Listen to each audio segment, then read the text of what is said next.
Ye are Christ's.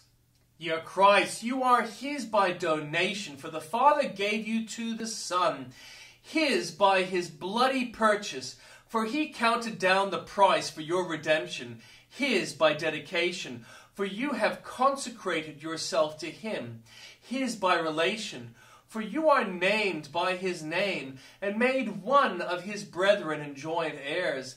Labor practically to show the world that you are the servant, the friend, the bride of Jesus.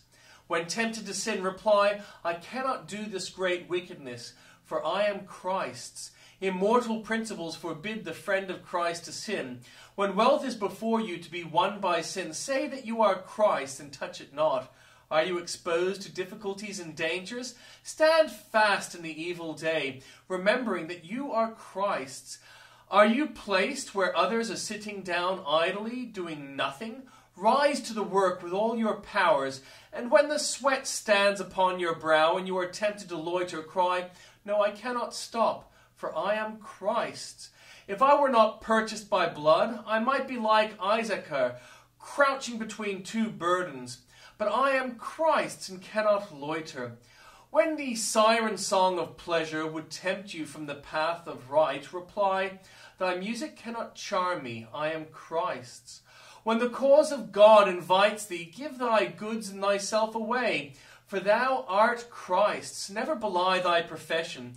Be thou ever one of those whose manners are Christian, whose speech is like the Nazarene, whose conduct and conversation are so redolent of heaven, that all who see you may know that you are the Saviour's, recognizing in you his features of love and his countenance of holiness. I am Roman, was of old a reason for integrity. Far more, then, let it be your argument for holiness. I am Christ's. I have yet to speak on God's behalf. We ought not to court publicity for our virtue or notoriety for our zeal, but at the same time it is a sin to be always seeking to hide that which God hath bestowed upon us for the good of others. A Christian is not to be a village in a valley, but a city set upon a hill. He is not to be a candle under a bushel, but a candle in a candlestick, giving light to all. Retirement may be lovely in its season, and to hide oneself is doubtless modest, but the hiding of Christ in us can never be justified. And the keeping of truth, which is precious to ourselves, is a sin against others and an offense against God.